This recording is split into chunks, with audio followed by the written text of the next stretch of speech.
Bluetooth mode.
Good evening.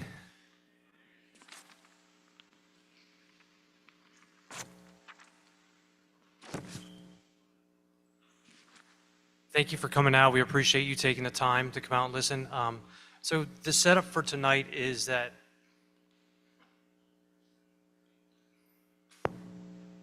my clicker's not working. The setup for tonight is that we'll do a presentation, and I'm going to go through the points of the presentation here, what we're going to cover, and then at the end we'll give an opportunity to ask questions. And so with this, we'll give you an update on the current legislation that was just passed on Tuesday. We'll give an overview of the district. We're going to look at how we compare to other districts in our county. We're going to look at talk about our carryover requirement, the timeline of information, our budget findings to date, our spending reduction plan, our path forward, the impact of reassessment. Also, we're going to go over our meeting reminders when we hold public meetings. And then at the end, like I said, we'll give an opportunity to ask questions. Steve, I think you're going to have to be my clicker. Yep. All right. Well, good evening, everyone. My name is Richard Forston. I am the school board president. And for those of you who don't know him, that was Matt Burrows, our school superintendent. He and I are going to tag team a little bit on this presentation. And I want to echo Matt's comments and thanking you all for coming out tonight and being engaged. Our job as school board members is made easier when we hear from more people. We had put this presentation together, and then on Tuesday, some of you may have read in the News Journal or elsewhere about the special session that the General Assembly had on Tuesday. I was there during the day until we had a school board meeting that night. 3 bills were passed. For our purposes, the important bill is the third bill, House 242, and that bill allows school districts in Newcastle County to revise their tax rates that we set at the beginning of July retroactively to allow for a lower residential rate or a lower rate on residential properties and a higher rate on non-residential properties. We have 10 business days to do that, and so we are going to have a special meeting on next Thursday, which I believe is the 21st, right? Today's the 14th. So that'll be at 5 o'clock at the usual place, and it will also be on YouTube for those of you who can't make it in person. Tonight's meeting and town hall is to talk generally about the finances of the district and why the school board took the actions it did on July 8th. Because of public notice requirements and school board notice requirements and the like, we really can't talk about what we may or may not do next Thursday. That'll be where we discuss the change in the rates. But that was action that the General Assembly took on Tuesday. And so if we go to the next slide, there it is. So this is the notice. It was posted. It's on our website. But next Thursday, which is the 21st at 5 p.m., we'll be meeting at the training center over on Route 13 in our usual boardroom. And it'll be on YouTube. And that's where we will discuss adjusting the rates. And I apologize. I apologize. I didn't introduce myself. Matt Burrows, superintendent of the Appoquinimink School District. We also have 2 other members of the boards up here with us. We have Dr. Toshiba Graham and our newest board member, Tim Higgins. So who are we as a district? Next slide, please. So our current operating budget is $236 million. We're at 13,141 students. That currently makes us the second largest school district almost the second largest school district in the state. We will pass Christina this year. We're the fastest growing school district in the state and have been for the last 15 years. Our operational cost per student is $18,000. We currently have 19 district office administrators And our size of our assessment base is $15 billion, and the local money raised from that is $52 million.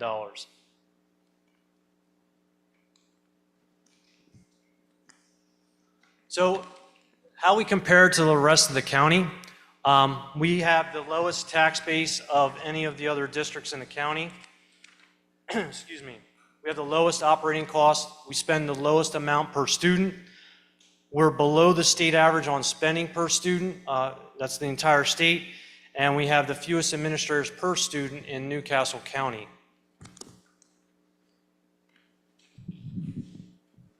So if we can go to the next slide, this is how our sister districts to the north compare to us. And we wanted to show you this slide because, you know, one of the things that we hear at the school district, at the board level, and I know Matt and others in the district office here all the time is, you know, you guys are spending too much money, we spend too much money, you know, we shouldn't be spending so much money. And I just want to remind people that when you look at the other districts, we're not spending very much money at all.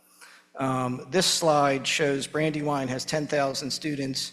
They're spending $22,750 per student. Now these figures do include special education expenses as well.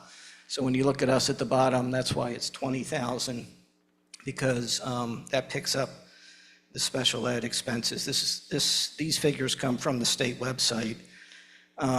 Christina, which is just a little bit larger than us right now, and we may pass them in the next couple months. They're spending $26,000 per student. Colonial, less than 9,000 students, so they've got over 4,000 less students than us, and they're spending $23,000 a student. Red Clay, still the largest, and they probably will be for at least the next couple years. They're spending $22,500 per student. So if you look at just the difference between us and Red Clay, where they're spending $22,500 more per student, if we spent at an equal amount per student as Red Clay, so $2,500 more per student, over 13,000 students, that's, my math holds, it's about $32 million more that we would be spending, that we're not spending. So the reason I want to emphasize this is we do really, one of our former board members used to say, we really do operate on a shoestring compared to some of our fellow school districts. And if we go to the next slide, you'll see part of the reason why. Our operating tax rate is 35 cents per $100 of assessed value. Now that's the rate before any adjustment we might make next Thursday. So you can see Brandywine, their operating tax rate is 17% higher than ours. And then if you look at the right-hand column, that's the assessment base. So that's the total of all the property values in each school district. And you can see that Brandywine's assessment base is 7.8% more than ours, and their operating tax rate is 17.1% more than ours. So if you multiply the tax rate times the assessment base, that gives you the tax revenue that the school district raises, and that kind of explains why our school districts to the north are able to spend so much more money. We do not have, for example, an oil refinery or a Christiana Mall or an experimental station or W.L. Gore or any of the office buildings that are in the city of Wilmington. So that's why our tax base is so much lower than all of the rest of the school districts in Newcastle County. And a couple of other little interesting facts, you know, there is a data center that is being proposed for the refinery up in the Colonial School District. That data center, if it goes through, is about 6 million square feet of space. If you conservatively estimate $300 a square foot for fair market value, so therefore for assessment, that data center would be assessed at $1.8 billion. And if you look at Colonial's total assessment base right now, It's $15.6 billion. So in other words, if that data center gets built in Colonial, their tax base will go up by more than 10%. Just that one project. Now, that's a huge project. It's a once-in-a-lifetime project. It would be the most significant investment in Delaware history. But, you know, that's the power of economic development. That's the power of non-residential development.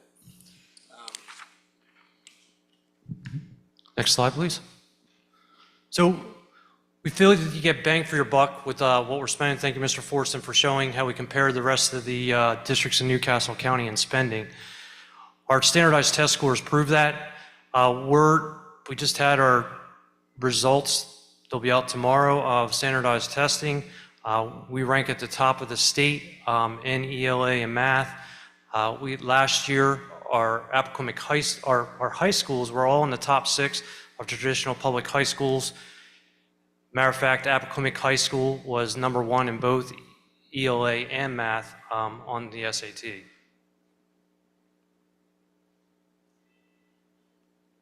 Next slide. So one of the things that we have to do as a school district, and it's something that we pay a lot of attention to every year, and if you watch our meetings, you see we're always asking our financial people about this. The state requires every school district to always have 2 payrolls in the bank. Makes sense? Good fiscal policy. And I think it's born on past experience years ago that the state went through. But the point is that at all times, a school district is supposed to have 2 pay periods in its bank as a cash reserve. So for us last year, that meant we always had to have $4.2 million in the bank because that's 2 payrolls in the district. And again, can we go to the next slide? So, there we go. So, at our May 13th meeting, and it's there on YouTube if you weren't able to watch it, you can watch it in reruns. We got our financial report, and we were projected to have $7.9 million carryover at the end of the year. Good number, well more than 4.2 million, and so we were looking good. Now, we were projected to have a big carryover at the end of this year, and then next year it would be a little lower, and next year it would be a little lower, and then eventually, depending on inflation and depending on if we ever get any non-residential development in Appoquinimink, we'd probably have to go out for a referendum again. You build up your cash reserve, and then it goes down with inflation in a almost never-ending cycle.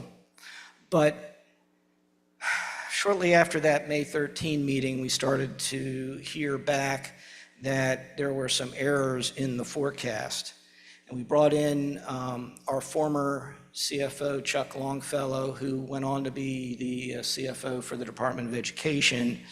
And we brought in another school district former CFO from downstate to go through the projections and figure out exactly what the heck was going on and report back to us. And Matt, I'll let you describe what we found. Following the expert review, we were informed of the full impact of the budgeting errors. It was determined at that point that we actually had a 3.05 carryover, or 3.1 if you round up. We want to just be clear on this, that there was no misdoing or no one absconded with funds from the district. This was budgeting and forecasting errors that occurred. This money went to good things. The money went to teachers, to kids, to materials and things like that. It was just the misforecasting aspect of it. So the forecasting errors that were discovered as we had the budget examined, next slide, it underprojected payroll. So when Richard referred to the financial report that was shared with me, the Financial Advisory Committee, and with the school board that showed $7.9 million, it neglected $2.8 million in salaries that it was going to take to get to the end of the year. It also, in that budget, when we dug into the budget, it showed summer school funds or summer school costs were put into a line in the budget that was IDAB or federal funds. Those funds cannot be used to spend for summer school, so that money had to be taken out of our local side of our budget.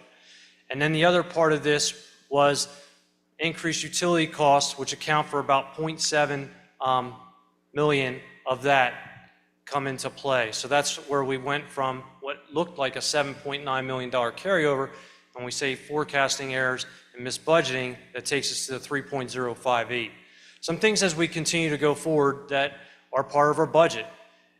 87%, over 87% of our budget is employee cost. And so we continue to have those employee costs, we continue to have contracts and things like that. You can't stop paying people. So that's part of our budget and will continue to happen. Rising utility costs. We're still continue to see that utility costs are increasing. We've mentioned this, we've been talking about this since April at our school board meetings. We're seeing our population of our special education students. And then just as is hitting everybody in this room and everyone in our community, we're seeing inflation that's impacting our budget.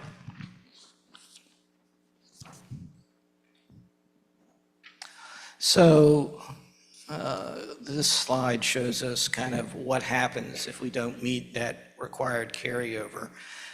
Basically, Delaware law authorizes the state then to appoint what's called a financial recovery team, which then takes control of the district's budget and spending. And that financial recovery team has very broad powers over the expenditure of funds. They also get to approve tax rates and essentially have to take over spending and financing in the district. Not a good option. And, you know, if I was on a financial recovery team and I came into a school district where the tax rate was significantly lower than any of the other operating tax rates in Newcastle County, an easy fix would be to say, just raise your tax rate to match the next lowest tax rate. And that was, if we were to go back to that slide, that would be Brandywine, which is a full 6 cents more than us. So even with the action that we took in July, we're still 6 cents lower than Brandywine on the operational side. If we go to the next slide, so we didn't have a lot of good options. You know, we could have done nothing, right, and just said to the state, fine, we don't have the required carryover, you guys deal with it. That was not a particularly enticing choice. And as I say, with those broad powers and the unknowns that come with it, including the power to adjust tax rates, and not something we wanted to do, we could have said, let's cut $7.5 million from next year's budget and future budgets. That would have gotten fairly messy because, as was said earlier, about 87.4% of our expenditures are personnel related. And, you know, much like the federal government, you hear about the federal government, by the time you pay out all the entitlements associated with the federal government, there's not very much discretionary spending that's left to play with or to adjust. And that's true of the school district as well when you're looking at 87.4% of your costs being personnel related. Prior to the action that we took at July, we were raising just over $45 million through our operating tax rate and revenue. And as folks know, we could raise that by up to 10%, roughly $5 million. If we had done a full $7.5 million in cuts, you know, we would have started to having to cut teachers.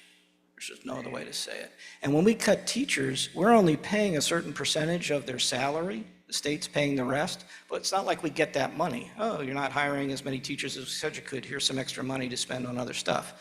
That money just doesn't come in. it would not have been pretty. It takes about $500,000 on our side to pay for roughly 14 teachers. So another $5 million in cuts, if all of that was teacher related, and maybe it wouldn't have been, but I mean, very back of the envelope rough math, that's about 140 teachers, which would not have been acceptable and would not have been good. So what did we do? We had a lot of bad options, but we took what I thought was the least bad option, and I'll say that's what I voted for. We cut expenses $2.5 million, not only this coming year, but future years. And we also approved a one-time 10% increase, which we were authorized to do in connection with the reassessment. So that was the action that we took at the July board meeting.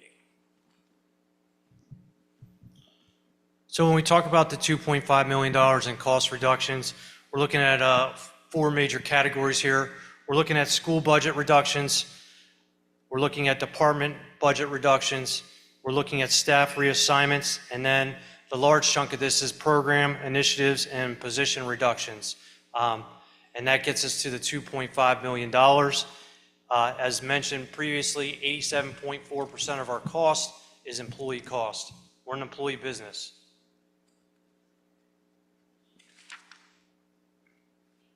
So what are we doing moving forward to ensure that this does not happen again?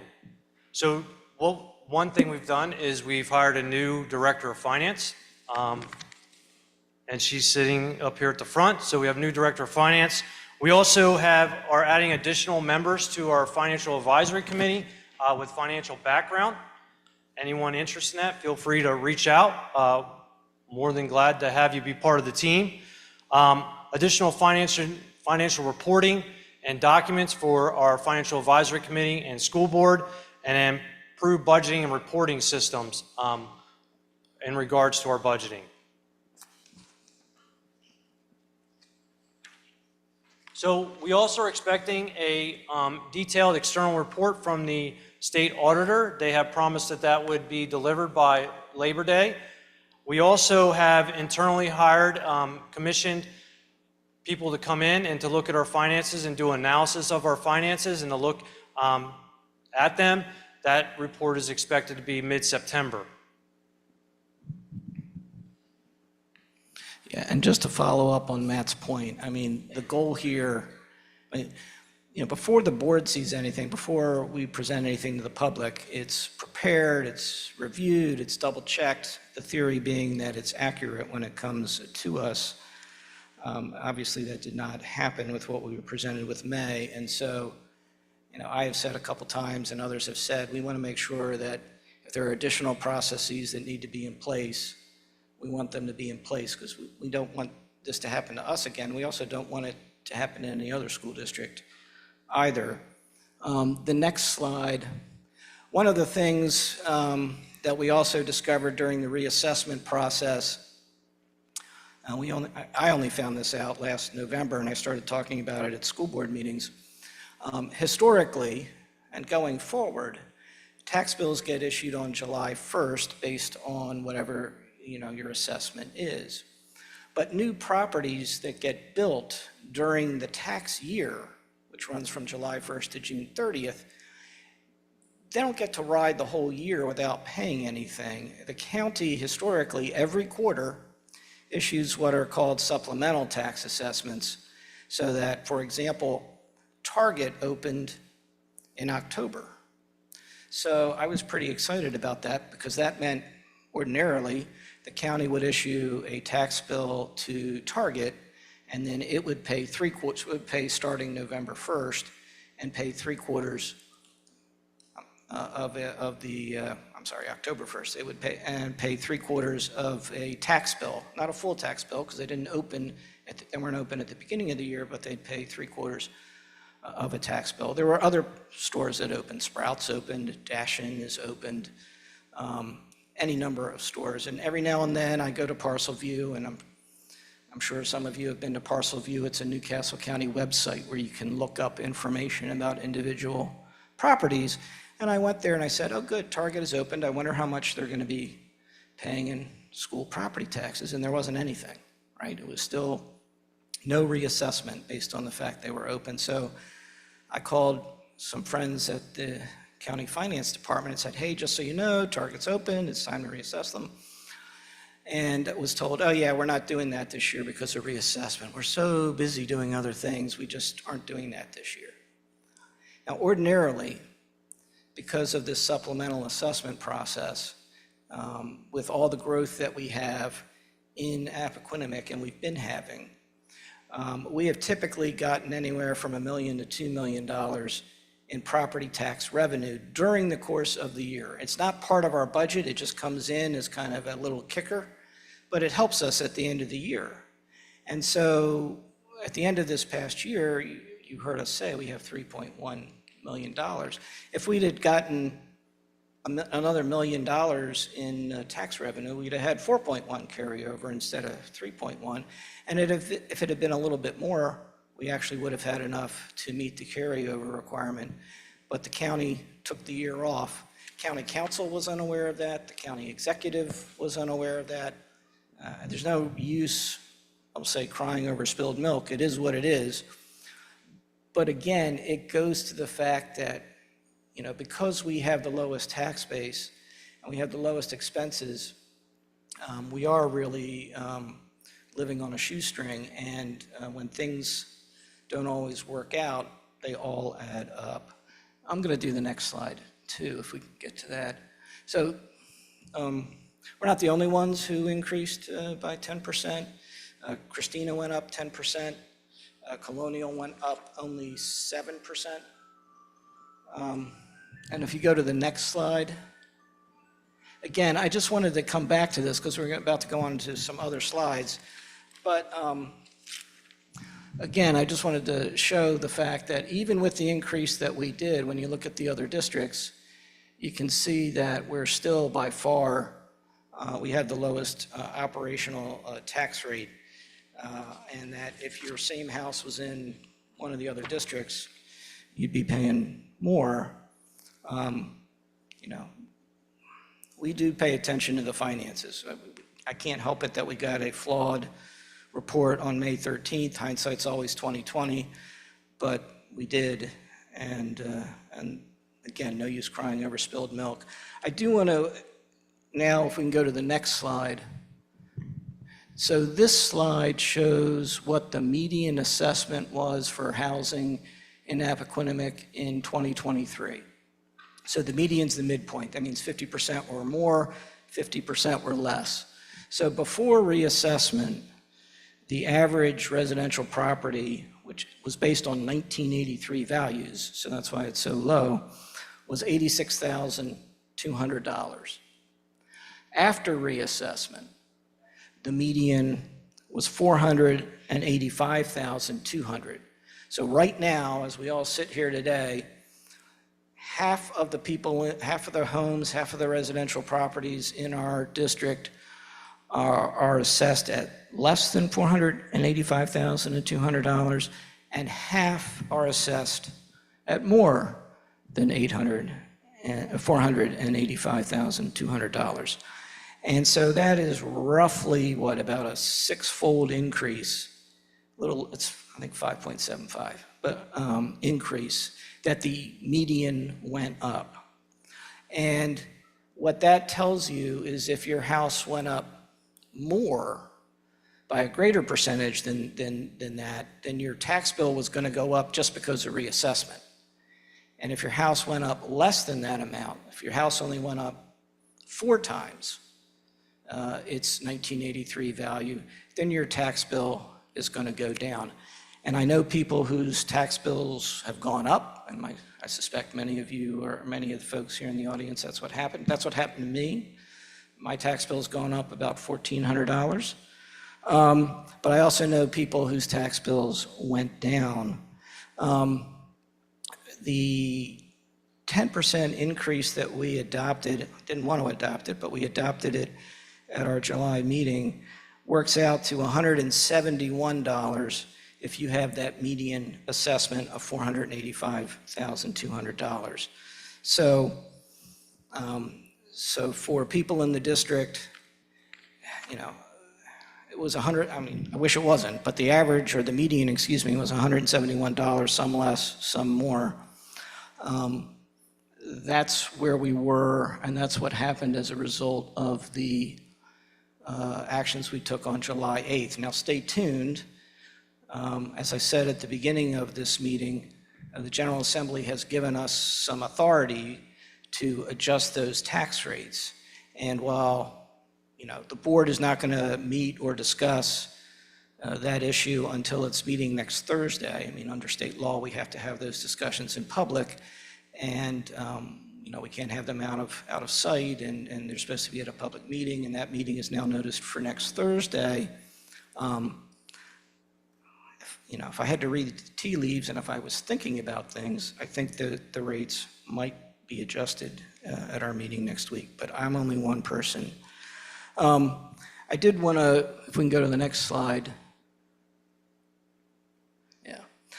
I started off the meeting by thanking everyone for coming, and we're going to stay here a while until 7:30 to answer questions that folks may have, and even after that, I mean, I'm happy to talk to people out in the parking lot or whatever, or some people have called me at the office, some people have sent me emails, some people have sent me very nice anonymous notes.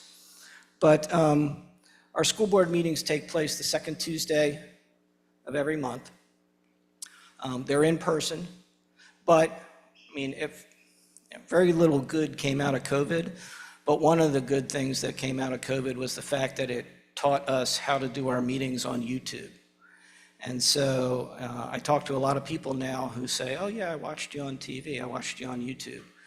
And that has given more people the opportunity to see our meetings, monitor our meetings, and see what we're doing.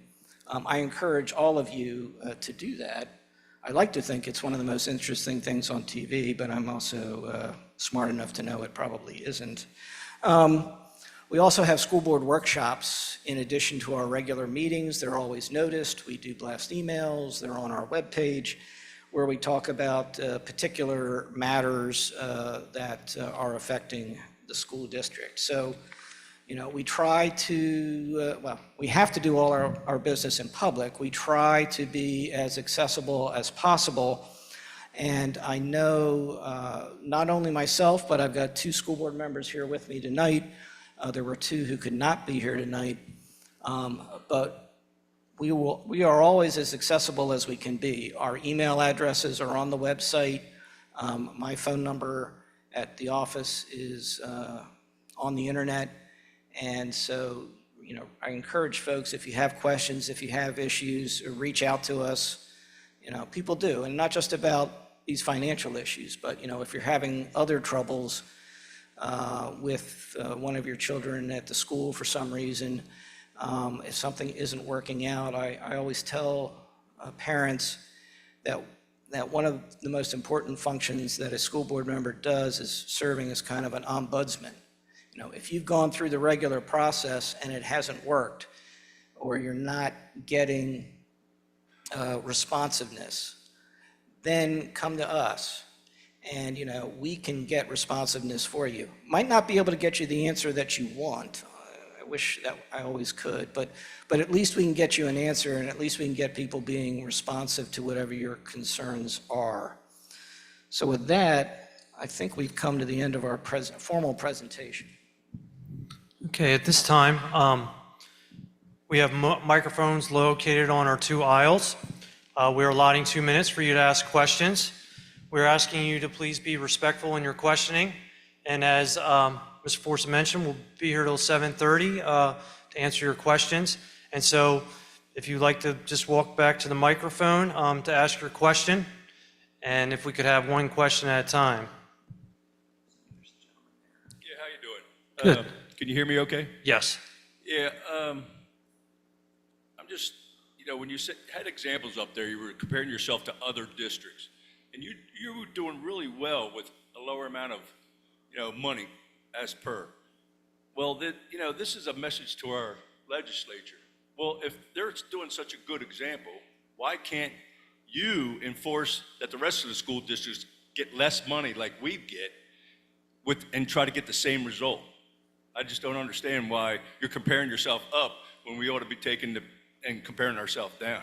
The other thing is, the median example you gave up there on the screen, mine is about $485. Mine went up $800, not $171, $800. The other thing you mentioned too is about the data center. The Newcastle County representatives feel that we're not getting that data center. You have Amazon, you have Clarios, you have the pharmaceutical company, you have a huge retail base. You can't compare it to other districts when you're growing and getting all this income. So the other thing is too is how many times have how many of you are getting a refund from your taxes? Nobody. Nobody in this room is getting a refund. So that bill is kind of like useless to me. And the other thing is, how many times have you guys been to a meeting, a town hall thrown just by our legislators, our senators, our representatives? How many of you have been to a meeting that they had to discuss our school situation? None, because they have no meetings. You know, they're more worried about straws, plastic bags, windmills, but they never want to engage on school stuff. You know what I mean? So the other thing is, for our Newcastle County people, I really appreciate, you know, our constables being here, our law enforcement. They didn't have that much during the data center debacle or the electrical debacle. I just don't know why we need this type of, you know, enforcement. That really makes us feel like we're a problem.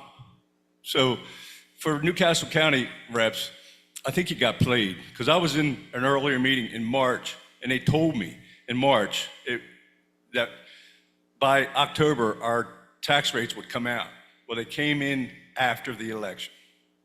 So something about collusion is just making me like upset that they turned this into a advantage for our governor.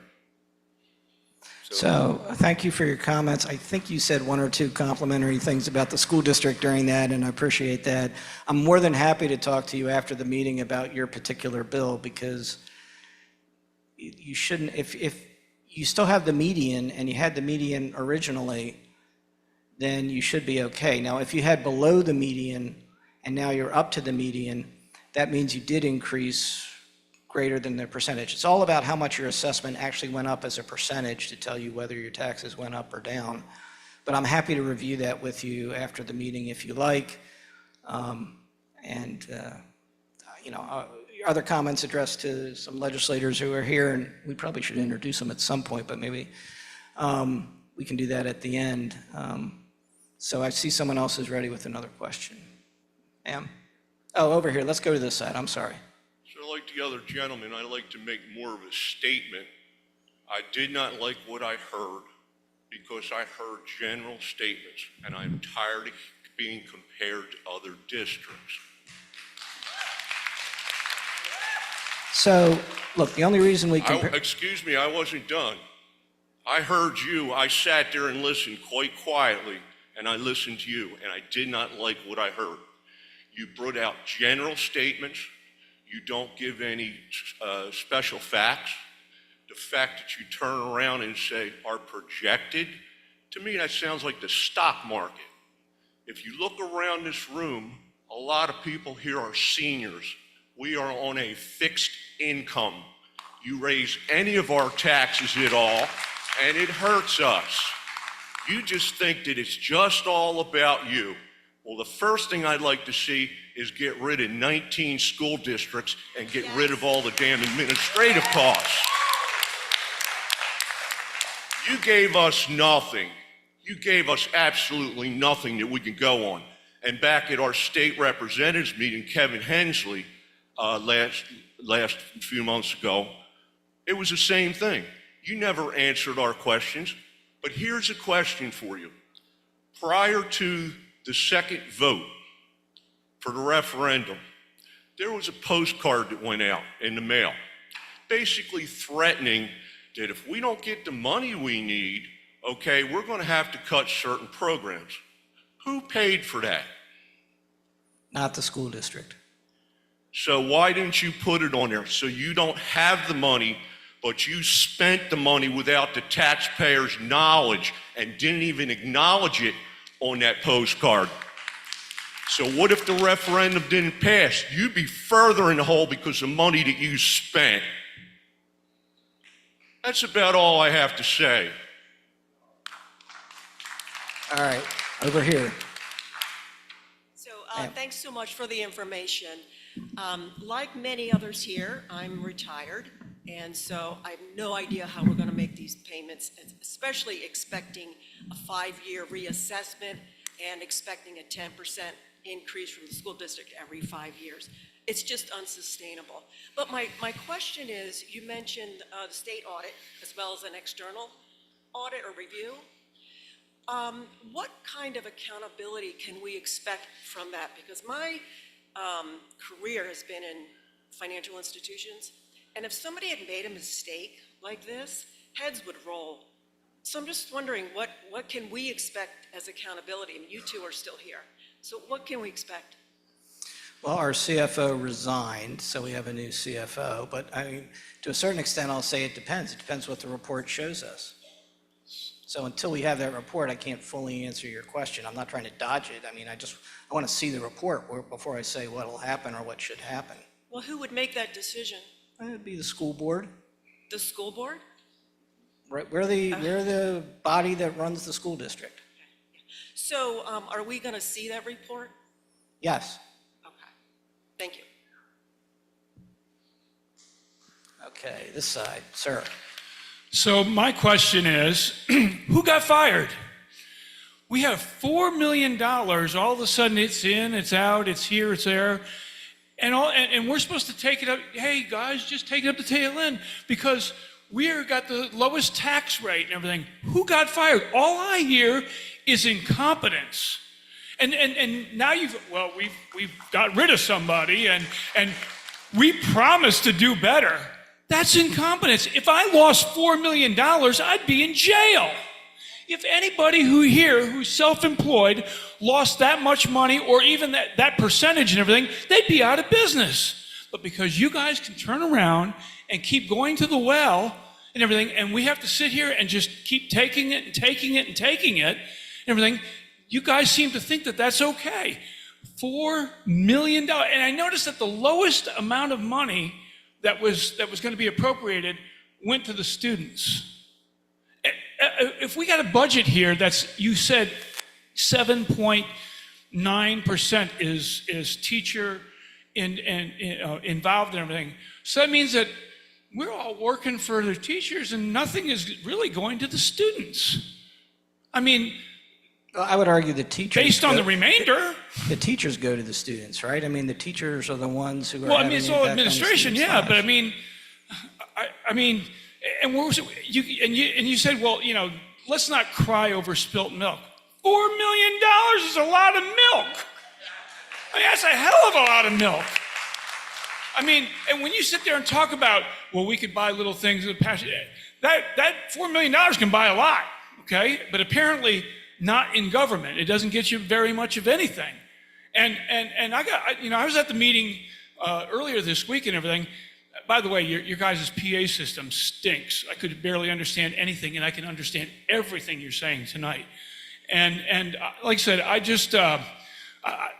I am stunned at $4 million and everything, and it's so nonchalant, like, well, that's the way it goes. Kick the can down the road and everything. We'll get you guys and everything. And by the way, we're going to hit you. And here's how you're going to take your medicine. You're going to take 2.5 here, and we're going to cut here. But the biggest cuts go to the kids. That's what I looked at. I saw the biggest cut goes to the kids. I thought we were here for the kids. I thought it was all about the children. Apparently it's not. Apparently it's not.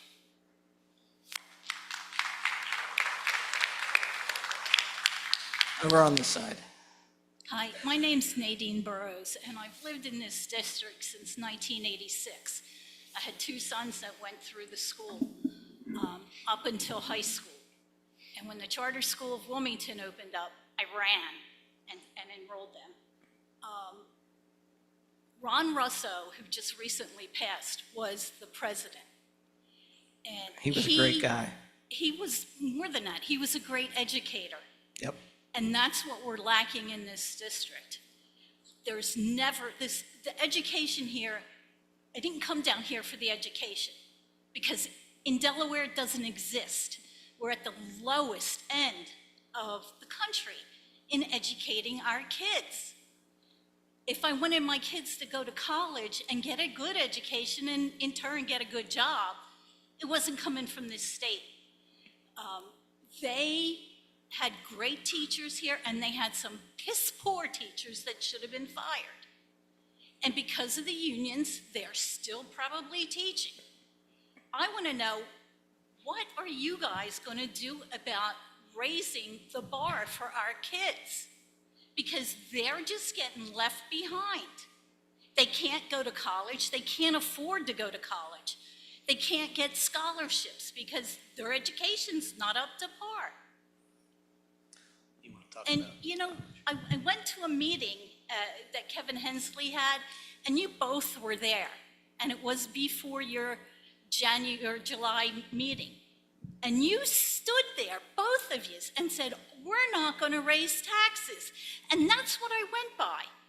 And the whole time, you guys didn't even know what the hell was going on in your district.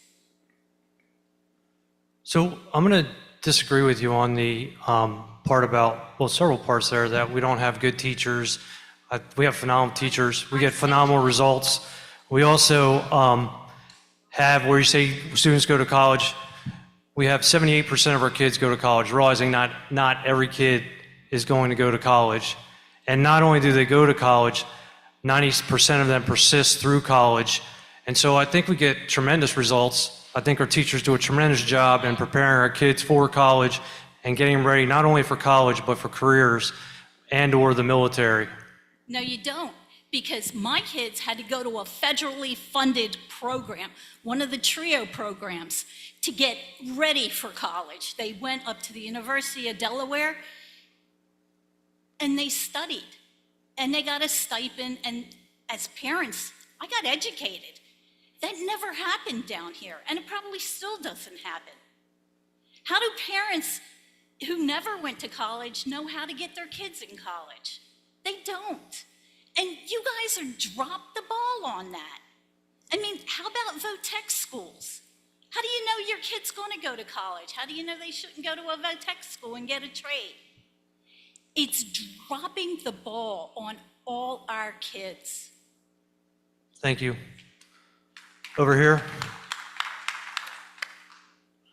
Old enough to retire, but can't afford to retire. So last night, we watched all these accolades for all the sports and the places that the placements that they made, statewide, countrywide, whatever they were. Good job.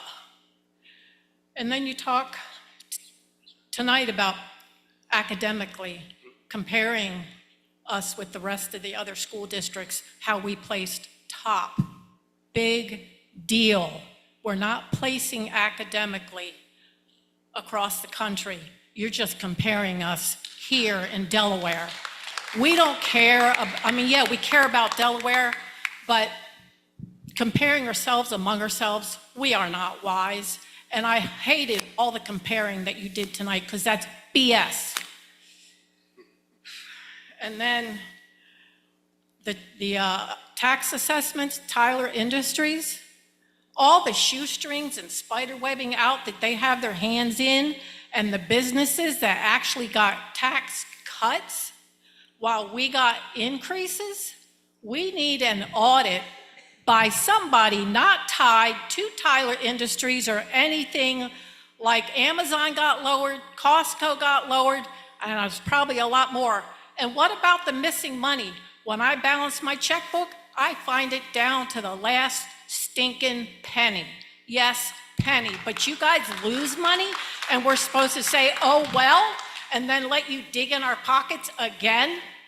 Not fair, not right. There's crooked, funny business going on, and we need to find it.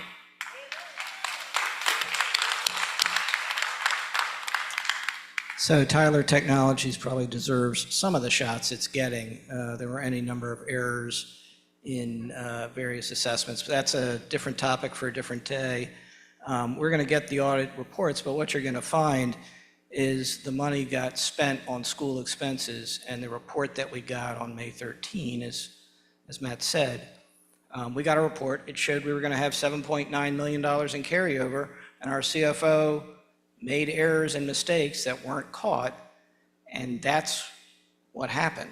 And it's, no one's happy about it. And if we seem blasé up here about that, I apologize. Because I never wanted to do what we did on July 8th. Never wanted to do it. And I feel bad about it every night, and some of you probably think that's good, you should feel bad. But I do.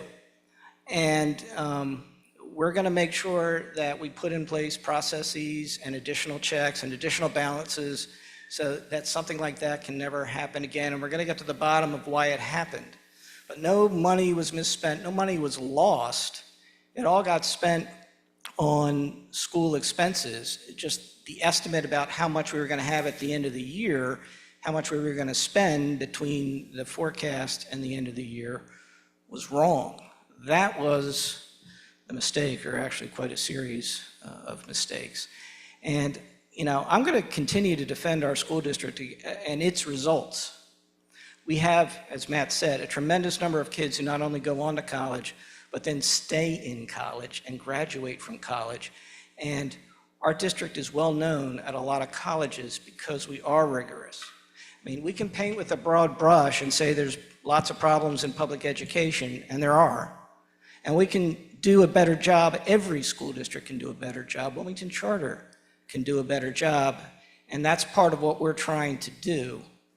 But I don't think it's fair to say, well, Delaware is at one of the worst states for public education, so therefore Appoquinimink, we just get thrown in with that bunch. We are the #1 school when it comes to ELA, when it comes to math at the high school level. And that's because we have good teachers who are working hard. We have good students who are working hard. We have parents who are concerned. That's the difference. Concerned parents. The fact that parents are here tonight, I think, is a positive sign. The fact that parents come to PTA meetings and pay attention to school board meetings is all good.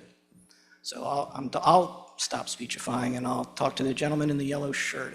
Yeah, I'd like to know, every time we have a referendum and it doesn't pass, you run it through by busing 18-year-olds over to vote. They don't own property. They don't pay taxes.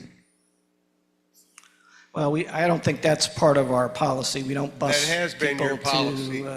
This no. last referendum, that was your policy. Okay, well, I'll let you, that's not right, but that's okay. Correct? That is not right. All right. How about this person over here? Yes. I just want to make sure. Thank you for having this meeting. I want to apologize on behalf to all the people that I should have been coming to these meetings, but now I'm in the Woke Up program because I own a home here in Delaware. And you're about to make me lose that home, and I'm here because I'm not going to tolerate it. I've been on a journey to get this home, but if you keep raising my taxes when I'm not getting cost of living raises, you can't just raise it and say, oh, well, you have to deal with it. I don't agree with anything you said on that stage and how you phrased it.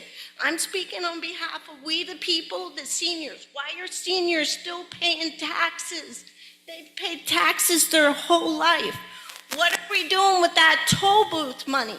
We constantly go out to dinner, and the next thing you know, the toll booth, the price is going up.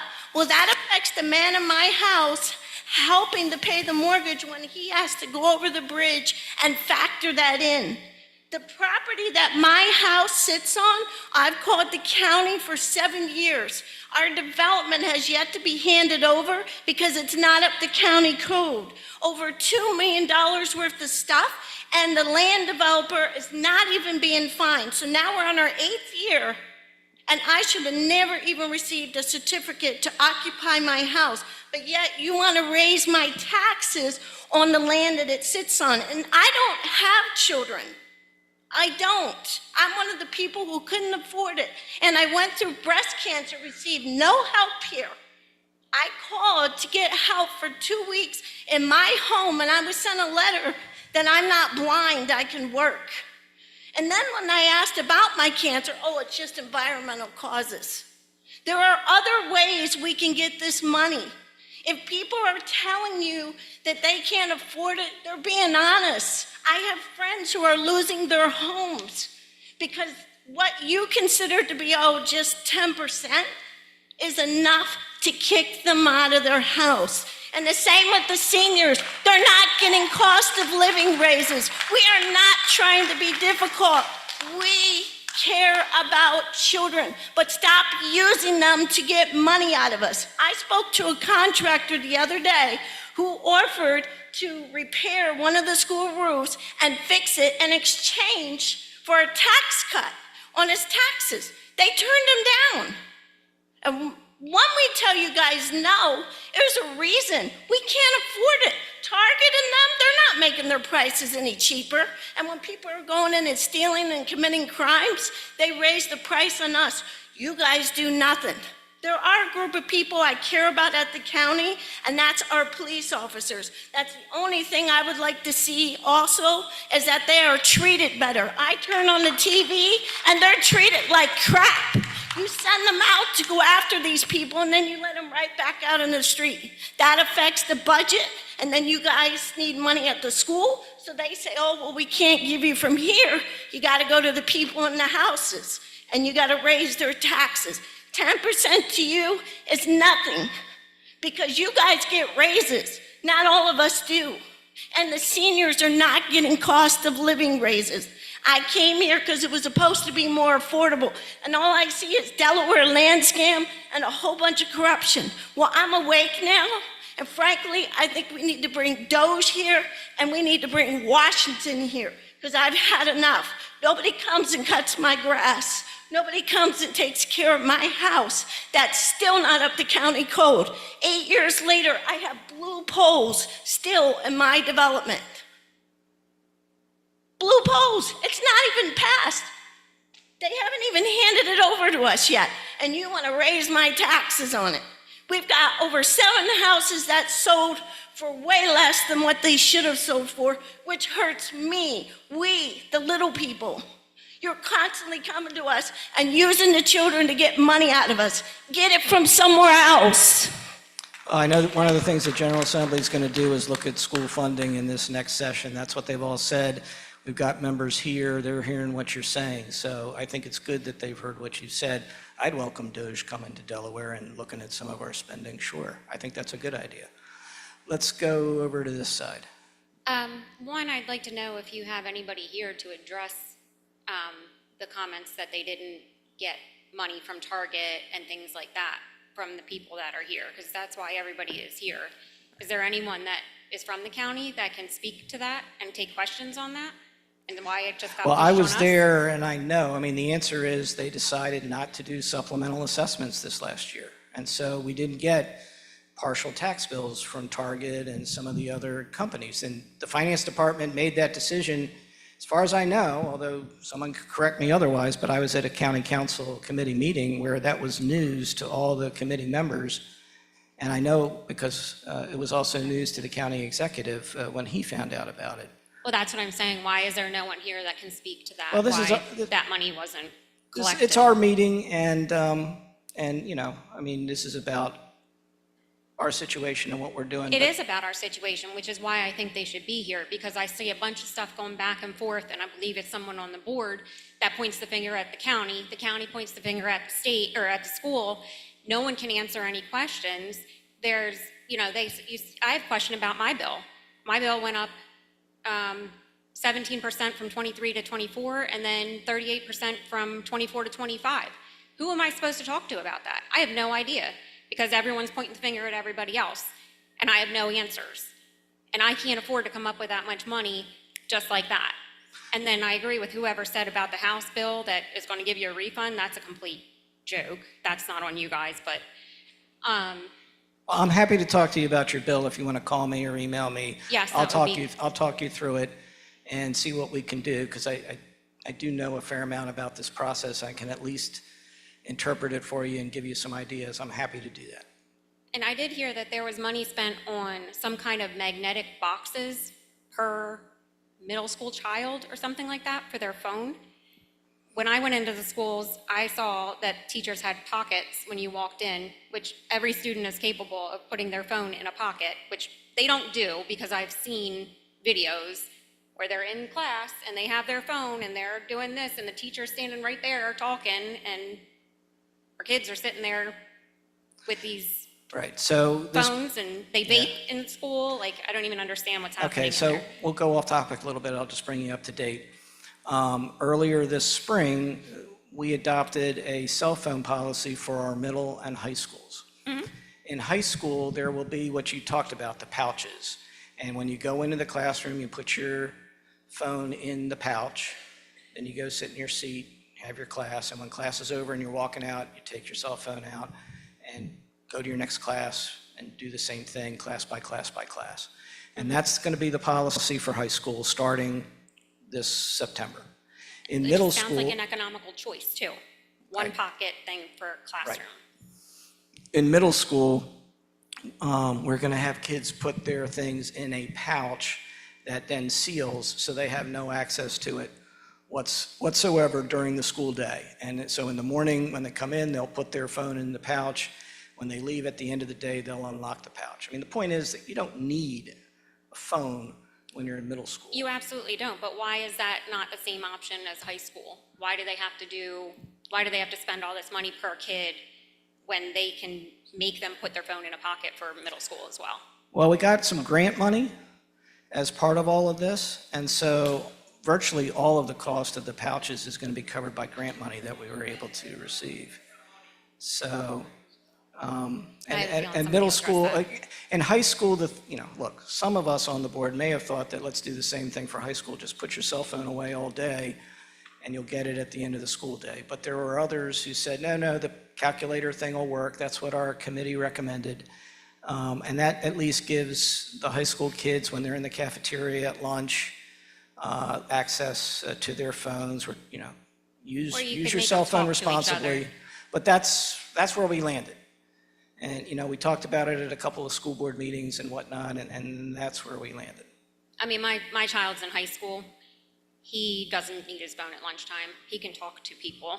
Like, I'm fine with him locking it away or just putting it in a pocket.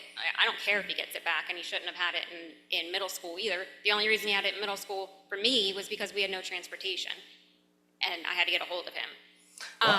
I wish you had addressed the school board, because there were those of us on the board who would have liked to have heard people saying that. But it's a 5-member board. We landed where we landed, and at least for this coming year, but we're going to revisit it. Every year, we're going to revisit it and see how it's working. But for this coming school year, we're going to go with the pouch method for high schools and the locked thing for middle schools. So the only other thing that I have is $2.8 million in payroll wasn't accounted for. On the school board, isn't there a financial person on the school board? Like, I was at the school board meeting on Tuesday, and the financial stuff came through, which nobody in the audience got to see. And it was approved like that.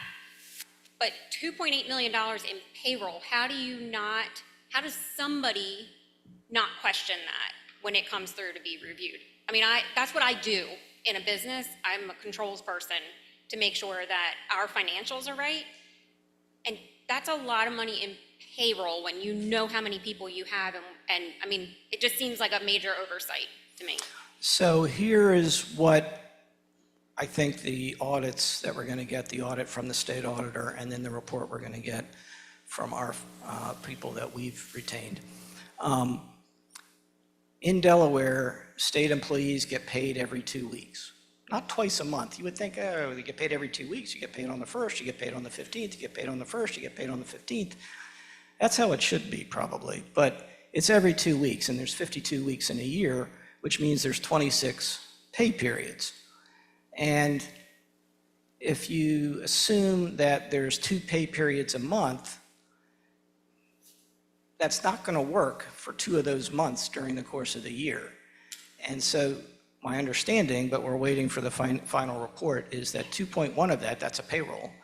When the assumptions were being made and the report was given to us, it only assumed 2 payrolls in May. There were 3 pay periods in May. And then the other part of that, about $700,000 of that $2.8 million, teachers get money for being coaches, for being advisors for clubs and things. It's called extra pay for extra responsibility. And, but we only make those payments twice a year, once at the end of, say, the first semester in December, and then once at the end of the school year. And apparently, when the financial projections were being done, that extra pay for extra responsibility, or EPERS, was not factored into the report. Now, the report we get, we don't get line by line by line by line by line. We don't get, something this thick with all the backup. We get a summary report that shows us everything. We look at it. But we have a CFO, we have a financial advisory committee that is, goes through these reports before they come to us. And so, as I said at the outset, at our May meeting, when we were looking at $7.9 million carryover, life was good. That's where we wanted to be. Everybody felt good coming out of that meeting. We had done our job. And then lo and behold, we're told 6 weeks later, life's not good. So, I feel horrible about it, but that's kind of a rough explanation of what happened there. So now we'll go. So just quickly then, so you said the CFO stepped down. Is it the same financial advisory committee? So, there's some turnover there, and we're revamping it. Because it seems like they missed it big. It's not just the CFO's job, right? They can make a mistake, and that's why there's other people to check things. So to me, the financial advisory is who should have picked it up, and how many people are on that and didn't pick it up. But we're gonna keep those people? Well, look, we're gonna get 2 reports here in the next couple weeks, and we'll make appropriate changes based on those reports. We've already got some new people for the Financial Advisory Committee with strong financial backgrounds. So let's go to the gentleman over here. Sir. Good evening. Good evening. First, thank you for holding this session. Thank you for coming. I'm going to preface with acquainted with some of our legislators, interacted with some of our school board people here in engaged conversation and dialogue. So, nothing directly personal, but I hear a lot of common themes going on. I'm going to start off with some math, okay? 300 to 500% increase on the assessed value in one clean shot. That doesn't even pass the smell test, okay? Let's start there. Let's talk about where do we place. I hear what you're saying, we're top in Delaware. That's great. But where do we stack up against the rest of the country? Other reports, and there are many, say we're approximately 45th in the nation. So let's use basic principles. Who, what, where, when, why, and how. How are we at the bottom? Being the best at the bottom does not make you the best. And it certainly doesn't justify 10% salary increases. When I was working, you had to walk on water and part the Red Seas to get a 10%. You were lucky to get a 3%. Now, cost of living increase, the CPI, typically, and this affects seniors, this affects everybody, on average, is 1.5 to maybe 2.5, 3% on average. And yet you get taxed at 10% increase? Are you kidding me? As you get older, you start to get medical bills, and those medical bills increase. I look at the dynamic on all these meetings that I've attended. We're not 25 anymore, sorry. We've paid our dues, at least 40 pay periods to get eligibility for Social Security. Now, on a fixed income, as a retiree, as a disabled veteran, someone with medicals, cancer, etc. You've heard from some other people. How can you possibly expect us, to pay those tax bills? Recent news articles, New Jersey, PA. There's an elderly 55 up community, last night's news. They raised the rents on a 55 plus community by 100%. Now, I've heard both sides of the argument regarding age capping. You had kids in school, you have a fresh workforce. You've got commercial and industrial coming into Delaware. They're fresh resources to tap for revenues. There was also federal monies that were directed to the state of Delaware, $26 million. And if you have to change the line items, it's earmarked for this, it's earmarked for that. Well, guess what? I grew up on brick and mortar schools. You don't have to have a university campus, a university-style campus everywhere where you're over budget. You can't afford it. It's that simple, so you got to live within your means. It's what you're telling us to do. And last but not least, I want to touch upon one point that was referenced today. Some things that look good on paper don't always work out operationally, okay? You referenced the income, the tax revenue that you're going to get from this proposed data center. Well, I attended that info center in person, so I can cite this. Their goal, this data center that you cited, their goal is to tap upon the current grid, the electrical source that we pay from Delmarva now. They're not building their own. This goes to county, who is going to affirm or deny those permits. Now, let them get their own grid, because the grid, we've had enough outages, you know about that, blackouts. Stop squeezing. The data center, they're big enough, they can buy their own grid. You don't have to take and tack power off of us, which is gonna right hook, left hook. Yeah, I'm all for building up a business, that's great. Oh, and let's not forget the tax split, the category split between commercial and personal residential. With that being said, COVID's over. Stop using the COVID as an excuse. That's over. Everyone's back to normal and working and fully functioning. That's a big one. So all these commercial stores, Target, all the other ones you mentioned, whatever. They don't have the excuse of, well, we lost value. All right, I mean, with respect, I mean, we've Okay. given you well more than 2 minutes, Oh, and I'm there's sorry. a lot of other people waiting to talk, so. You got it, Richard, I'm sorry. No, All no, right, that's with fine. that, I yield back. Thank you for listening. I hope you'll take these points under consideration, both legislatively, from the school board, and I appreciate you giving us this opportunity to give feedback. Well, and Thank you. I'd be the first to say I would support the General Assembly giving more tax relief to seniors. I mean, you're absolutely right about that. But that's not our call at all on the school board. But I agree with you that at some point seniors need to either know they won't never see another increase and be grandfathered from all increases, or even get tax relief and pay less. There is an exemption program that a lot of people may not be aware of. You might want to publicize that impacts both the county property, school, and sewer.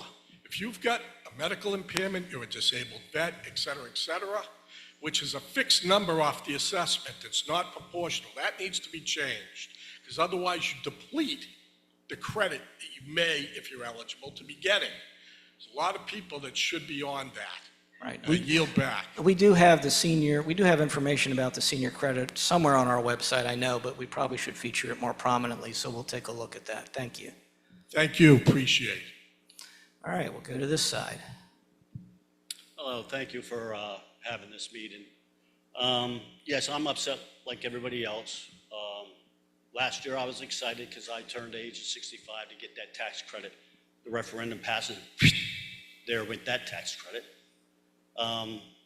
Now the gift that the county has given you by having a reassessment, if they didn't have this reassessment, what would you guys be doing? Because last year you passed a referendum, so if county didn't have a reassessment and our taxes didn't go up because of the reassessment, and then the state granted you saying, hey, you can raise up to 10% on top of that because they're doing a reassessment. If they didn't have this, what would you guys be doing? Well, if there hadn't been a reassessment, there would have been supplemental assessments. We'd have been very close to the carryover figure, if not in excess of it. And I suspect we could have at least had a referendum. We would have to have a referendum sooner rather than later, because we still have to meet that carryover requirement. But, you know, that's an alternate universe that doesn't exist. And so I can only speculate about what we would have done in that alternate universe. But other reassessments wouldn't affected us, because that would have been more on business, right? Well, What you're talking about, the other assessments, would have been on commercial property, not residential property. well, anybody who builds a house, who builds a business, I mean, they get assessed and they start paying, so I'm not sure I follow your question. I'm sorry. Okay. Well, that's all I have. Thank you. Okay, thank you. Over here, ma'am. First off, thank you for having this meeting, and also thank you for what you do to educate our children. But with that being said, obviously there were some checks and balances that were missed, and it's disappointing, especially since we did pass the referendum last year and our taxes were increased. So my question is, you mentioned that you hired a new CFO and you're going to have more frequent reporting. So I would like to know what the schedule will be for that reporting.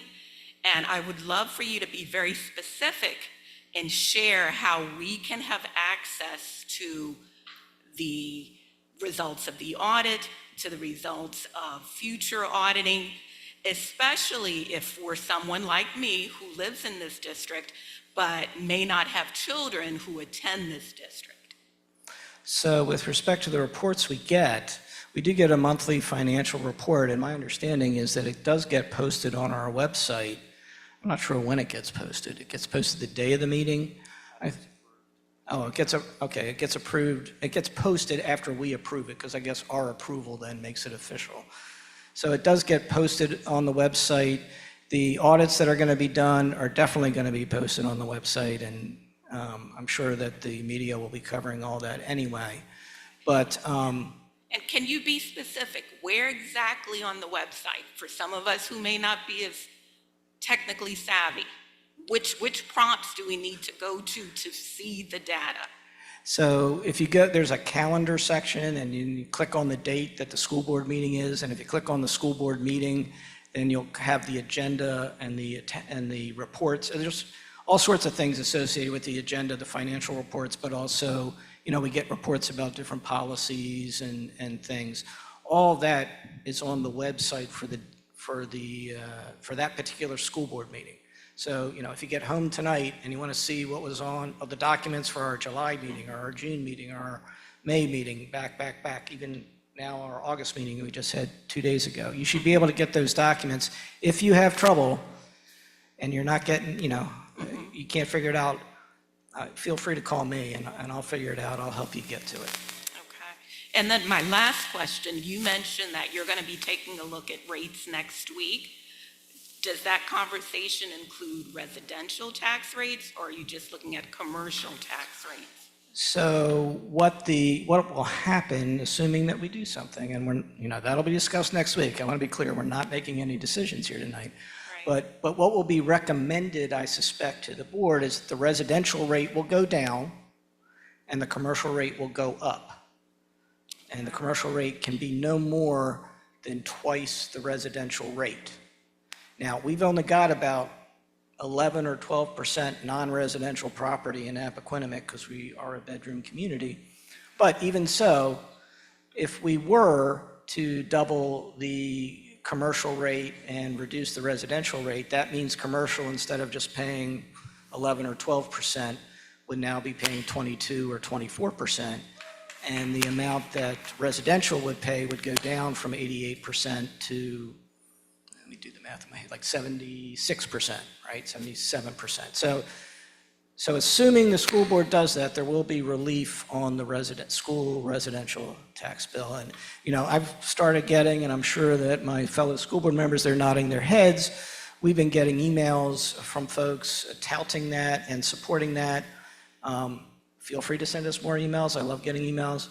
And it's helpful when we're trying to make decisions to say, look at all these people who support this policy. But we'll have our meeting. It's next Thursday, 5 o'clock. If you can't be there in person, it'll be on YouTube. All our meetings are on YouTube. You can go back 2 years and see our meetings on YouTube from 2 years ago if you want. So if by chance that gets approved, then will you relay that information to the county so that they adjust our bills? How is that process? Yes, I'm sorry, I should have described it in a little greater detail. Whatever action we take next Thursday, assuming we do something, if we do nothing, nothing happens, but I suspect we'll do something. Then we send that information to the county on Friday, and sometime in the next week, and all the school districts are on this same timetable, I should say, by the way. So we have 10 business days to get the information to the county for any revised rates. The county will get that from all the school districts. It will then put it through its computer system and send out new bills to everybody. Now, it's going to cause some confusion. Some people have already paid their bills. If you've already paid your bill and then it's less, that's when you'll get your refund. Okay. But if you're a commercial property, then odds are you're probably going to owe more. So you'll owe that additional amount. You've already paid part of it, and the county has a record of it. Then the bill that they send you should show the amount you've already paid. And same with residential. In theory, if somebody has paid their residential bill, that information should show up on the revised bill the county sends out. I suspect that if you're like me, you wait until, say, the end of September before you make that payment because it's not due till September 30. But that's the process. So we meet next Thursday. Whatever action we take, we provide to the county. County gets that information from all of the school districts. They send out a new batch of bills with some sort of, explanation letter. Okay, thank you. Sir? How is that going to be decided if you're going to process that decision where you're going to reassess? I'm not sure I understand your question. You said that there's going to be a meeting about redoing the commercial and the residential. Yes. How are you guys going to decide if you're going to do that or not? So I suspect it has to be the same amount of money. So, it's kind of an algebraic, I think it'll be an algebraic expression, right? The old rate, which was a uniform rate, times our old assessment base equaled taxes raised, and that has to equal a reduced rate for residential, call it X. So X times the value of all the residential properties plus 2X times the value of all the commercial properties. And then you solve for X, and X would tell you the minimum rate for residential, and then 2X would be the maximum rate for commercial. So that's how that equation gets solved. Matt wants to. So what will happen at the board meeting is we'll make a report to the board and show the difference in the rates. Like, okay, this is the lowest the residential rate can be as compared, because it can only be 2 times as much as the commercial rate. We'll show them what the impact of that is. To Mr. Forson's point, it has to be the same amount of revenue that we're bringing in at this point. There'll be some discussion, and then the board will vote on it. Is that the question you were asking? Yes. All right. Yes, that's it. Thanks. So as I say, feel free, everybody here, send me an email, send us all emails. But I think we've heard a lot of you tonight already. Did you have a follow-up? Well, since you didn't take 2 minutes for your question, we'll give you a little more time. So how do we submit a reassessment request? How do we get our properties evaluated if we feel that what has been chosen is wrong? Okay, so the way the property tax assessment system works, and I will say I think that the county and the media did a really lousy job last fall and this spring, but in theory, everybody should have gotten a notice sometime in October or November saying, here's what we think your new assessed value is going to be. And you had the opportunity, if you disagreed with it, to call the folks at Tyler Technologies and say, hey, I think this is wrong, here's what I think it should be. And then in February, everybody, in theory, and I've talked to people who said they never got it, but in theory, everybody got a second letter saying, yeah, we've looked at what we did and sent you in October. We've talked to a lot of people. Here's now what we think your number is going to be. and that's going to be your new assessment. Under state law, you only have until March 14th to challenge that assessment for the coming tax year. And if you didn't do it, then now this year they extended it to March 30th, but next year it'll go back to March 14. If you didn't file a timely appeal of your assessment and you're just realizing when you got your bill, holy cow, look at this. This is outrageous. Welcome to the club. There's a lot of people in that boat, but it's too late. And so it's too late for this year's tax bill. And so next year, if you file an appeal, and there's a form on the county website, and if you email me, I can send you the link, you can challenge your appeal for next year. But the county's position now is if you didn't file an appeal already for this year's tax bill, you must pay it. And I think that's a shame. And I know the General Assembly talked about possibly reopening the appeal window, but decided not to do that. I wish they had. But that's where we are for this year's tax bills. But next year, if you think that assessed number is too high and you think your property's worth less, and there's a lot of people who think that, then you can file an appeal next year. But that's the way the county system is set up right now. And I'm going to say, I mean, that's nothing the school board does. Yeah, unfortunately, I was one of those people that got that assessment after the appeal date. No, you are not. I know that a few people. There are many people in that boat, and I have fielded many calls with people who are upset about their bills going up and not realizing it was going to happen. But thank you for your questions. Sure, thank you. All right, we'll go to this side. Hi, I'm going to make this real short, and this question goes to all four of you board members. I'm a senior, but I'm not up here for just the seniors. I'm up here for the people, the parents that are struggling to make ends meet, the paycheck. I'm going to lose my home, so I'm going to ask you, you put me in this predicament, what am I supposed to do? We have a family farm. I'm sorry, I didn't hear what you just said. Well, we have a family farm that's been built in 1900. Earth, you know the Heinold farm, you know the family. We're going to have to sell. So I'm asking you, as the board members, you put us in this predicament. You said, we will not go after the 10% with the last referendum. You lied. Then you stand up here tonight and said, oh, it's spilled milk. It's my home. It's these people's families' home. And in ranking for foreclosures, Delaware's one of the highest. What do you think you just put everybody in? Now I'm asking you, what do? Do I walk away and say, that a boy, I lost my home because you guys made a mistake? Well, let's talk after the meeting. I want to understand more about your situation. But to be clear, when I said spilled milk, I was only talking about the counties not doing the supplemental assessments this past year the way they had done every year up till last year. You also said that when you said about finding out what the mistake was. Well, I mean, the mistake happened. I can't go back in time. I wish I could. But we're losing our homes. A mistake happened, like everybody else asked. What about us? Oh, well, that sucks. I'm sorry, but that sucks. Sir. Yeah, I just wanted to,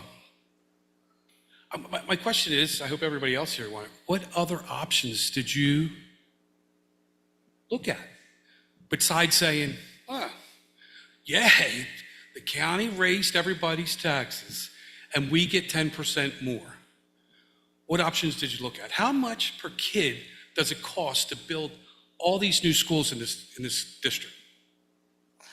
So, we did have a slide. We could have done nothing. We could have just said, fine, our CFO who's gone, made some errors, quite a few. We'll just ride it out. But then that meant the state would have come in with a financial recovery team, and that was not a pretty picture. We could have said, let's not raise taxes at all. Let's make $7.5 million in cuts. Well, that was not a pretty picture. It just wasn't.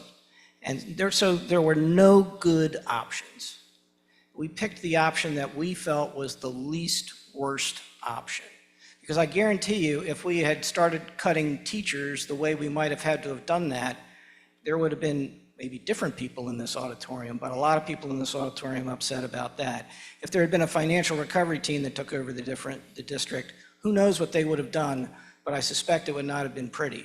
We just didn't have a good option. I mean, I wish we did, and I wish if somebody thinks there's something better we could have done, I wish they'd tell me what it was. So when we look at our tax bill, the school tax is more than 4 times the amount of the county tax. Yep. And how many residents are in the Appoquinimink School District? But understand they fund different things, right? The county taxes county-wide and provides certain services. School districts tax school district-wide and provide certain services. Goes directly to you guys. Beg your pardon? Goes directly to you guys. The school tax goes directly to the schools. To the school district, yes. Exactly, and it's more than 4 times the amount of the county tax that we're paying. Right. What did we do to try to handle our budget better? Well, are we looking at all these homes that are being built and putting a $25,000 impact fee? Or do you want to put people out of their farms and their homes and out of their retirement communities? Or is it just easy to just say, well, you know what, we struck it rich. The state did an assessment, and the law says we can take 10% more from these people, which is on top of the county tax, because it's 4 times as much. That's a 40% difference than if they were just raising the 10% off of what the county tax is. And I'm not worried about just me, and I can't worry about all these people. These people should have brought their children with them, because they're not going to be able to afford to live in this district. My taxes have went up 4 times in the last 20 years since I built my home. And so that means in 20 years, you're going to put them up 4, that means they're going to be 16 times, because there's nothing like, you guys don't go after 1% increases. You're going for 10 and 12 and 27%, and if not, we'll take the football team away. So, can we look at making sure so that look, I'm going to answer your question in a way you probably don't like and people don't like to hear, but let me answer it this way. We do everything we can to keep the cost down. And one of the things we showed you on the slide, because it's true, is we are spending far less than any of the other school districts to the north of us. Far less.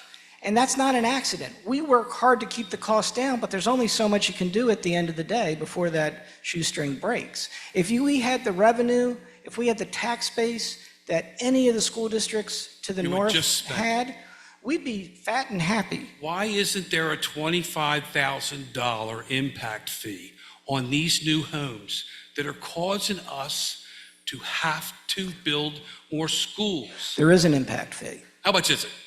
I want to say it's, what is it, 9,000, 10,000? It's 9 or 10,000 for Appoquinimink. It should be more, because it's impacting the cost of everybody in this auditorium's living. But understand that impact fee only goes to capital construction, to cost of construction, not operations.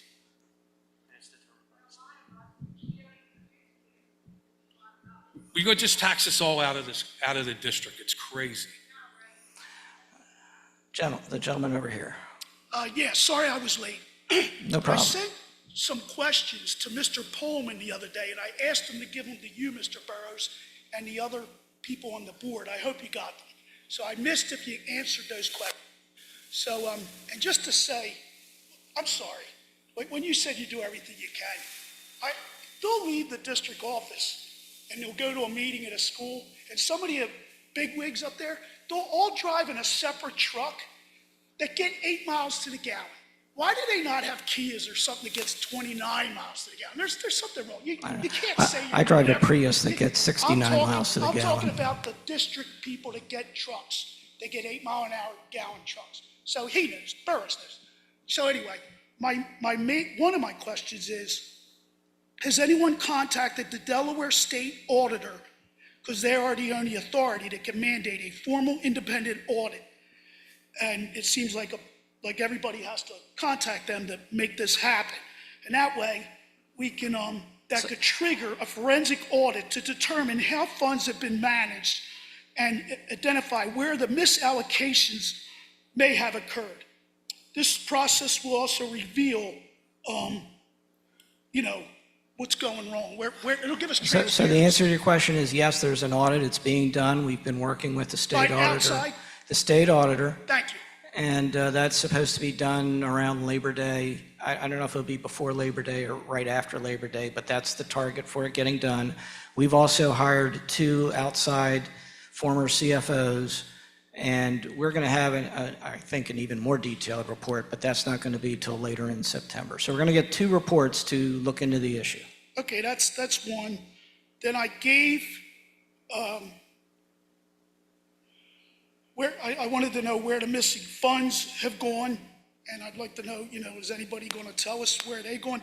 So again, I know you didn't get here on Got here late, time, yeah. but I'll say the missing funds, it was an estimate issue. And what happened was that when he told us at our May 13 meeting we were going to have $7.9 million left, he didn't include certain expenses. Those expenses got paid. So the money went where it was supposed to go, but the estimate we got in May and the estimates we got earlier in the year, presumably, were off. And he also had paid and allocated certain expenses and costs related to summer school to a federal account and they should have been charged properly to our account, our state account, that affects the carryover. So there's no missing money. It was a case of the money the $7.9 million figure was off because he didn't have all the expenses in it. Now, we're going to get a report from the auditor. We're going to get another second report. And so I'm saying this is what I think they're going to show. Until we get the reports, we won't know for sure, but that's the answer. So, okay, thanks. So I guess you answered then how much of the taxpayers' money was misallocated. Will the proposed 10% increase be enough to address the current shortfall? Yes. That will be, okay. How frequently are you going to raise this 10% rate? I know what the state says you got to do or can do, but I see other districts are only raising theirs 1%. Do we have to do 10% every 5 years? I mean, So the answer is, like all good answers, it depends. I, for years, never wanted to do this, right? I mean, and on May 13th, if we had to vote on May 13th, we had $7.9 million. We were golden. So then it would. But then that's not where it ended up. And so, as I said earlier, and again, I don't know if you were here, I mean, we had a lot of bad choices. None of them were good. And we had to pick what we thought was the least bad choice. Okay, so why were there no secondary safeguards or contingency procedures placed to prevent such a situation? Well, that's a fair question. That's a good question. That's one of the questions we're going to get answered, so we can figure out what was missed and where. And we're going to, if we have to make changes to our procedures, they're going to get made. But I'll say stay tuned on that. Okay, and then I did say, when I sent my questions, I did write a 5th one, but Mr. Pullman said it was a lecture. I didn't mean it to be a lecture, but could the focus, should it be exercising on the fiscal responsibility as these were your own funds and not everybody else's funds? I mean, can't you spend the money like it's yours? So as I've said, I'm sure you don't spend more than you bring in at your own house. well, we still have money in reserve. We just didn't have enough money for the state. But look, I mean, if you go back and watch our meetings, I mean, we are constantly asking questions about finances. And as I said earlier, and I know a lot of people just say, oh, we don't care. It's no accident that we're spending thousands and thousands and thousands of dollars less per student than any of our sister districts to the north. It's no accident that Brandywine, I mean, they're the closest in terms of spending per student, and that equates to another $32.5 million if we were spending at the same level and the same rate. And they only as raised Brandywine. theirs 1%, I believe? Well, sure. They've got a bigger tax assessment base, and they've got a lot more money anyway. So they didn't have to. But So maybe we have to cut Christina some raised programs. their rates 10%. I mean, and they've got the biggest tax base of all. So that generated $18 million for them when they did it. I mean, our action only generated just a tick over $5 million. So, look, as I say, I mean, I need to be careful when I say this. I don't want to sound too thrifty or cheap, but we spend the least per student. And I think that's a good thing. We're still getting good results. We have the #1 high school, traditional high school in English. We have the #1 traditional high school in math. And all 3 of our high schools are in the top 6 But we're in 40, both. 40 what, third or 45th in the nation, so that really is. Well, but you're painting with a basically very broad first brush, and and so let bottom. me address that real quick. There's one thing we could do to make public education better and move the needle more than anything in this state. You know what it would be? It would be to make the city of Wilmington its own school district again.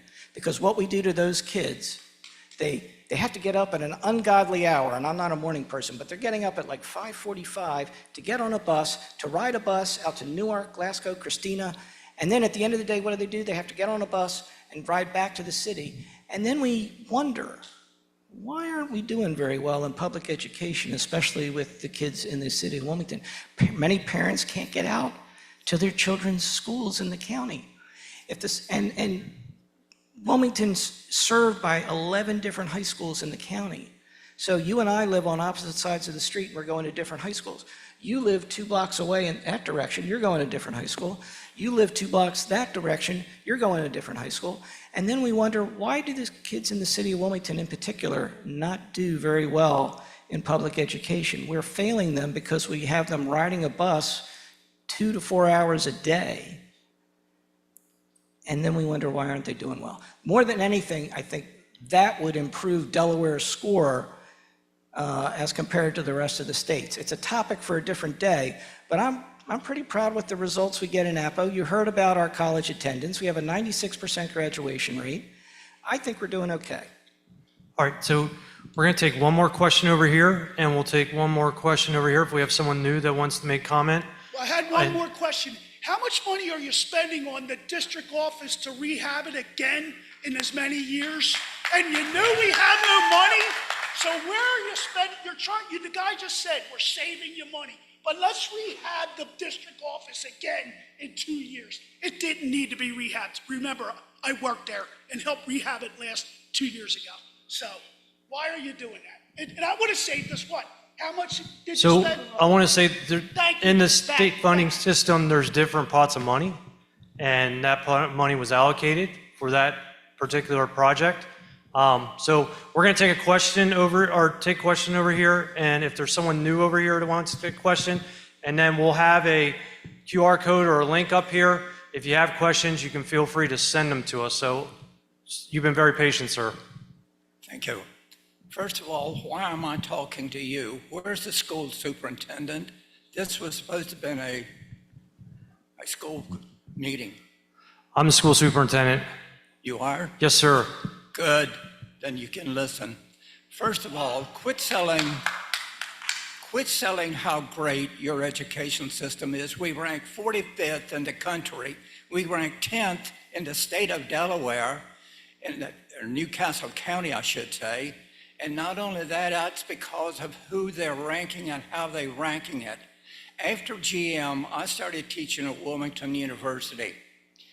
The very first night, and I taught for 14 years, the very first night I could tell the students who went to private schools, parochial schools, charter schools, and dead last was public school systems. Basically, I taught freshmen and sophomores. They could not read nor write. I think we have 6 school teachers in our area. You said something right, I'll agree with you. We have fantastic teachers. When in the heck are you going to let them teach? I ask them, how much money are they getting out of this? Zilch. The money is going to schools. Within, say, 10 minutes of my house, you have built 3 or 4 brand new mega schools. The teacher said they're only at 50% capacity. I don't know, you would, but the fact is, why don't we start, I know what I want to say, I can't say it. Look at our school system, it isn't working. I had to, in addition to teaching at Wilmington University, I was farmed out to your VOTEC school to teach a specific class. We have what many people are thinking. We have fantastic students, but your school system, you don't have one teacher, one principal, correct me on this, one principal, one teacher, one anything on your school board. Why? That's one question. Why not?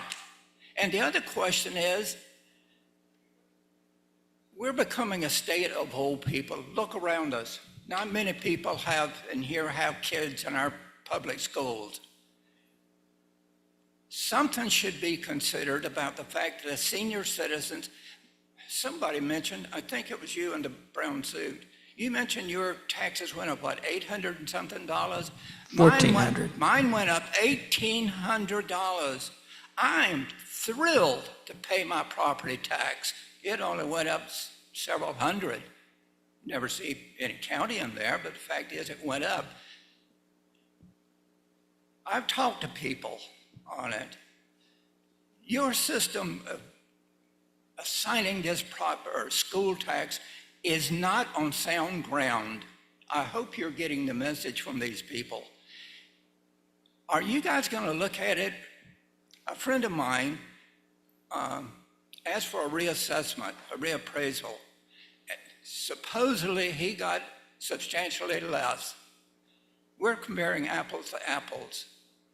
How can there be that much discrepancy in each one of our assessments? It is not, as you're finding out, it is not on safe or sound ground that you're trying to sell here. And sir, with all due respect, your boat's not floating with these people. That's it. Thank you. All right, thank you. Last question for the evening over here. Yes. First, I want to start by saying, I think one of the biggest issues that we're having here is that when the information was rolled out about the money not being budgeted well, it was rolled out in a very matter-of-fact way. It wasn't very sensitive. It wasn't very, we messed up, we made a mistake. It was, this is what we did, and this is what we're going to do to fix it. And it's impacting us. What we are wanting, one, is we want an apology, a sincere apology about the wrong that was made. It's not only impacting us, it's impacting our kids. And that is the number one reason why we are all here. It's our kids. We're losing sight of that. If we are not happy with you guys as a district, it's going to reflect at home with our kids. You have to hold yourselves accountable and be sincerely sorry for the mistake that was made, one.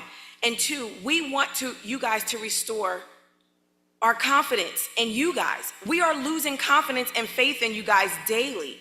What are you going to do to restore the confidence in this school district so that we feel comfortable and confident and investing in what you guys are doing with our kids? What are you going to do to restore our faith and confidence in Appoquinimink School District? Okay, well, that was a good question to, I think, end on. So we will end there. We said we'd go till 7:30. So I want to take the mic on that. And I mean, I apologize if it came across like it was just, oh, matter of fact, this is how it is. No one wanted to be in that situation. No one wants to be in that situation or for that to happen. And I think that as we look at this, I mean, it's caused a lot of unrest in the community. And to your point, a lot of trust issues in the community, something that we have worked hard for many, many years to build that trust. And that's something that we're gonna have to work on to rebuild and regain the trust of the community. It's unfortunate, it was an error, mistake. There was no intentional misdeed by anyone, but it does, to your point. We have worked hard to try not to impact the kids, to your point, that the kids are the ones, when there's turmoil and there's confusion in the system, the kids are the ones that are impacted. And we want to do everything possible that we possibly can not to impact our kids. And I appreciate you bringing that up. And if it felt like it came from us that this is how it is and oh well, this is how it is, it's not just oh well, this is how it is. It hurts. I know it hurts you, it hurts our community, and it hurts me. Like, definitely never want something like this to happen. So very much appreciate it. I appreciate everyone coming out here tonight. I appreciate the time that you took and your concern that you have for our kids, for our district, for our teachers and and our students. As I said, a QR code's up here. If you have additional questions or comments, please feel free to send them in. We're more than glad to answer them. Just thank you very much. Bye-bye.